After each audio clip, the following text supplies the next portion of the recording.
สวัสดีครับโคมัสึทิปวันนี้เราจะมารู้จักกับตัวเขาเรียกว่า instruction ของคู่มือในการต่อคันพาสักหน่อยผมไม่แน่ใจว่าจะมีสัญลักษณ์มากกว่านี้อีกหรือเปล่าแต่ว่าวันนี้เรามาดูกันว่าตัวของเล่มนี้เป็นคู่มือของตัว RX93 มีสัญลักษณ์ที่เขาเรียกว่าอะไรกันบ้างอันที่หนึ่งนี่บริเวณที่ต้องใช้ติดกาวนี่ส่วนใหญ่ไม่ค่อยมีแล้วเนาะ2นี่ตัวสติ๊กเกอร์นัมเบอร์ตัวนี้ decal number ตัวนี้ต้องพูดว่าเป็นตัวที่ต้องประกอบทั้ง2ฝั่งของตัวกันพาแต่ชิ้นส่วนเป็นเหมือนกับฝั่งตรงข้ามมันเป็นเหมือนเป็นชิ้นส่วนที่เป็นมิลเลอร์นะครับต่อมันเป็นชิ้นส่วน2ชิ้นเหมือนกันเดี๋ยวเรามาดูกันดีกว่าจะเห็นว่าเวลาเราติดเนี่ยจะติดในลักษณะของฝั่งที่อยู่ตรงข้ามกันคือ2ชิ้นนี้จะไม่เหมือนกันแทนกันไม่ได้ดังนั้นเวลาติดเนี่ยต้องติดตรงข้ามอย่างเช่น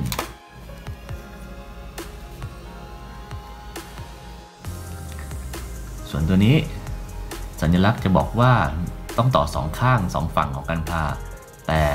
เป็น2ฝั่งที่ชิ้นเดียวกันซึ่งจะสลับกันก็ได้จะบอกว่า2ฝั่งเนี่ยมีชิ้นส่วนตัวเนี้ย B1 B2 เนี่ยเหมือนกันอย่างเช่นถ้าเป็นกันพาก็คือตัวนี้นะครับกับฝั่งนี้2ฝั่งเหมือนกันสลับกันได้อันนี้ระมัดระวังในการต่อหน่อยเพราะอาจจะมีการแตกหักของชิ้นส่วนได้สัญลักษณ์นี้จะบอกว่าให้ระวังในการเขาเรียกว่าใช้แรงขันสกรูถ้าใช้แรงมากเกินไปอาจจะเสียหายได้อันนี้คือบริเวณที่ต้องตัดชิ้นงาน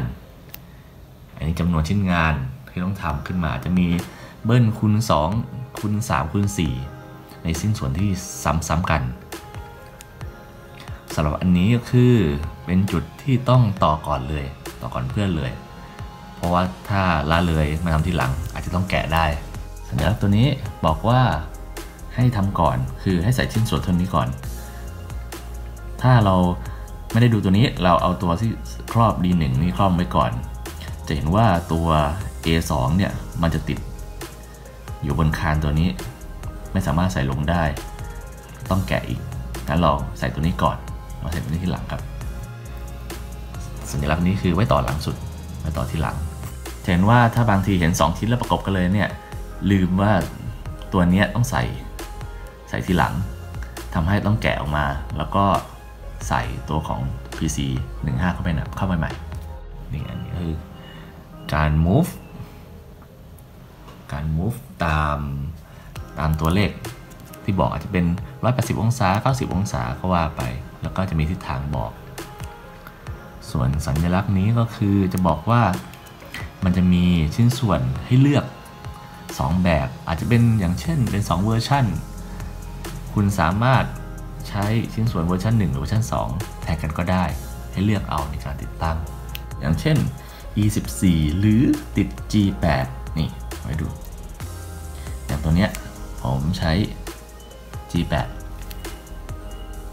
ถ้าจะเปลี่ยนเป็น E14 ก็ได้ก็คือตัวนี้เป็นการเคลื่อนหรือการสไลด์ไปตามทิศทางที่กำหนดของชิ้นส่วนทั้งคู่สัญลักษณ์ตัวบิดองศาแล้วก็ตัวเคลื่อนที่ผมก็ตามนี้แล้วกันเนาะเขาบอกให้บิดเข้าไปอย่างนี้เราก็บิดเข้าไป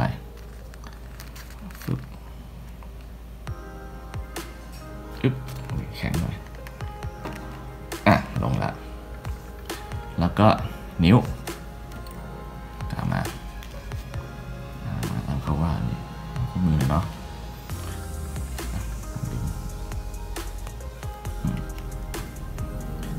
แล้วก็หลังจากนั้นก็บิดนิ้วกลับมา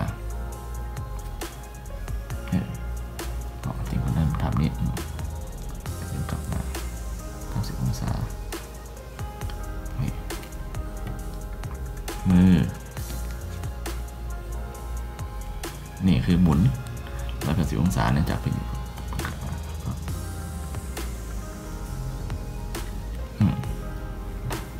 ตามรูปครับ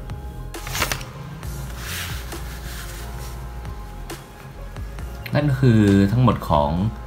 สัญลักษณ์ที่มีในกันพาเล่มนี้นะครับสำหรับผู้ชมท่านไหนไปพบเจอสัญลักษณ์รูปแบบไหนที่มีลักษณะที่แตกต่างหรือมันแปลกๆออกไปเนี่ยก็สามารถคอมเมนต์มาใต้คลิปได้นะครับสำหรับผมวันนี้ก็สวัสดีครับ